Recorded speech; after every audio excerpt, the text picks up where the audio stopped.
Doctors take you into the mind of a sociopath. No, every unsocial person is not a sociopath. There's a demarcation between being unsocial and antisocial, and it very well exists. And every sociopath is not a serial killer. There's more to them than Raman Raghav's Ted Bundys and Dexter Morgans of this world. Who is a sociopath or a psychopath? At a glance, a characteristic every sociopath exhibits is lack of empathy. This is further accompanied by a disregard for others' feelings, emotional problems, inability to sustain relationships, and behaving in ways that are not culturally normal or accepted. Everyone has been unkind, non-conforming, and indifferent at some points of their life for various reasons. This does not make you a sociopath. If these patterns become recurrent to the extent of causing pain and hurt to those around you, as well as an inability of maintaining relationships, that's when it's a concern. Sociopathy is primarily a personality disorder, and there are no definite conclusive tests for it. It can be deducted by a health professional by using behavioral patterns as an index. At the same time, it should be remembered that it's unfair to simply write off someone showing these traits as evil or bad. It's not the presence of ill feelings, but just the absence of any kindness, empathy, ability to connect. Doctors explain things to watch out for. Dr. Sameer Malhotra, senior consultant, psychiatrist, psychotherapist, and drug de-addiction specialist, Max Hospitals, emphasizes that lack of empathy and concern for the feelings of others is a marker of a sociopathic personality. It's also characterized by gross and persistent attitude of irresponsibility and disregard for social norms, rules, obligations, low frustration tolerance, low threshold for aggression, lack of remorse or guilt, and a tendency to blame others or rationalizing their own behavior, which further leads them into conflict with society. Dr. Sameer Malhotra. Dr. Bhavna Barmi, consultant psychology, Fortis Escorts Heart Institute, describes it in the following manner. People who have been experiencing this disorder do not have the capacity to comprehend or understand others' feelings. They often take hasty decisions without feelings of regret or guilt that the decision might cause thereafter. Those regarded as sociopaths may be profound, caring, and trustworthy, but they may lack the sense of being empathetic towards anyone or anything, which allows them to act in ways that they might know as being wrong. Usually, sociopaths are diagnosed if they show behavioral traits of not reflecting any emotion in the lives of others, trying to manipulate people with their charm, intelligence, not being able to hold up a good and a positive relation, making threats and never acting upon them, she adds. How does the brain of a sociopath differ from an average person? A sociopath's brain is wired differently from an average person's. Dr. Burmi breaks it down.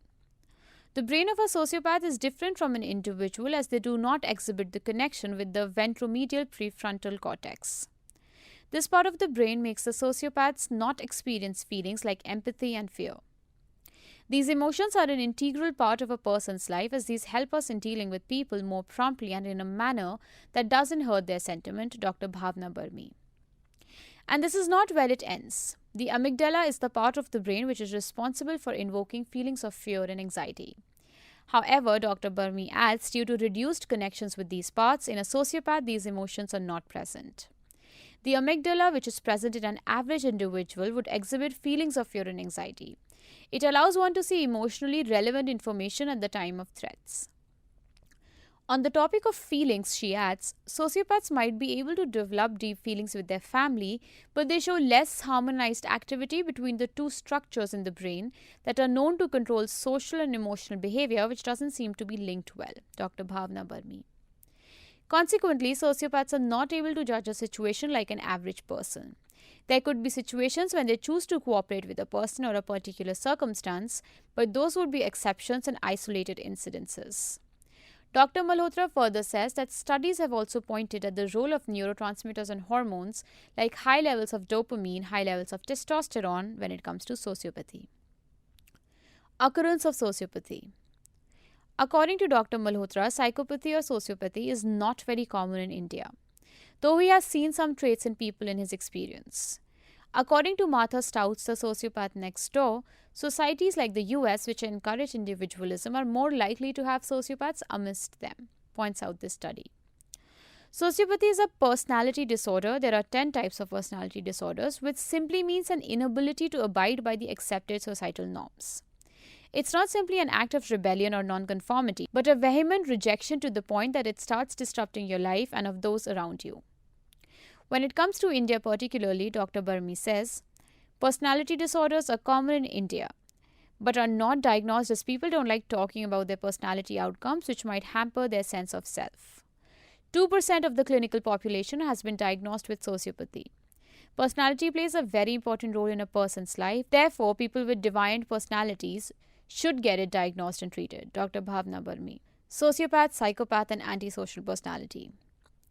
When we talk about sociopathy, two other terms that are often used interchangeably include psychopathy and antisocial personality. Dr. Burmi points out that the three terms are interrelated but differ in their own way based on their severity. Sociopaths have less severe symptoms than the psychopaths. The sociopaths may be able to develop good bonds with family, but a psychopath cannot. Antisocial personality disorder also has the same severe symptoms, but the treatment for sociopathy has helped patients. Dr. Bhavna Burmi. When it comes to psychopathy, also a personality disorder, symptoms are more severe. They usually lack guilt and do not show any empathetic behavior towards others. It is usually referred to as the failure to have developed any sense of moral responsibility and the capacity to perform any violent behavior without remorse. People usually exhibit criminal and corrupt behavior without any repentance. They even lack the ability to love and uphold the relations that are important.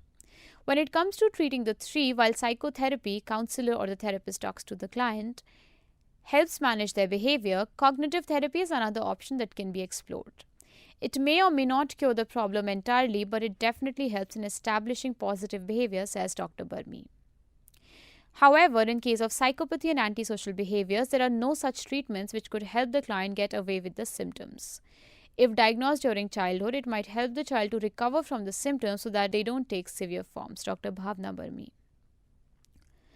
The more difficult part is the acceptance on the part of the person with the disorder. Dr. Burmi says that people with this disorder don't think that they are facing any problems.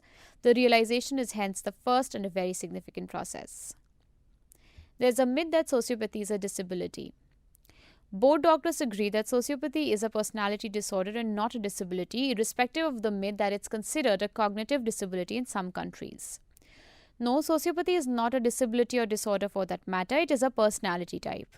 If sociopaths are pervasively dysfunctional, then they qualify for antisocial personality disorder, which is then considered to be a disability that requires professional help. Dr. Bhavna Burmi. What is the role of nature-nurture here? When it comes to the reasons behind it, there are both genetic factors as well as influence of experience. Nature-nurture both have a role to play. While a few sociopaths may have a genetic predisposition, life's everyday experiences can also provide a trigger or stimuli to activate the behavioral patterns for sociopathy. Other sociopaths may have had this genetic inclination, they were born ordinary, but they had strong negative stimuli that forced their brain into the coping mechanisms of sociopathy by the activation of these triggers. Dr. Bhavna Burmi. Dr. Malhotra agrees that it's a combination of both genetics and social environment.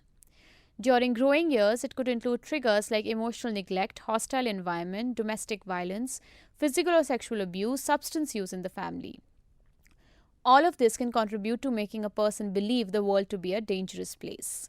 Impulse discontrol and conduct disorder during childhood may later turn into antisocial personality and substance dependence. Dr. Samir Malhotra.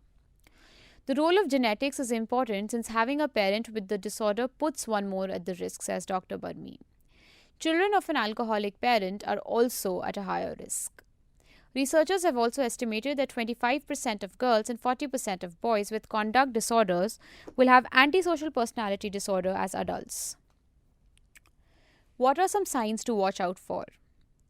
A person with antisocial personality disorder may display a tendency or express the need to exploit, manipulate, or violate the rights of others, says Dr. Burmi. Dr. Malhotra summarizes the points in the following manner. Lack of empathy, disregard for the feelings of others, being harsh, physically cruel towards pets, animals, siblings, sadism, tendency to break rules, disregard for social norms. A sociopath would also be very impulsive, have frequent temper tantrums, anger, discontrol, be vindictive, and indulge in frequent lying or breaking promises, Dr. Samir Malhotra. Other activities can also include stealing, truancy, being a bully, high on sensation thrill seeking, high on experimentation, and substance use.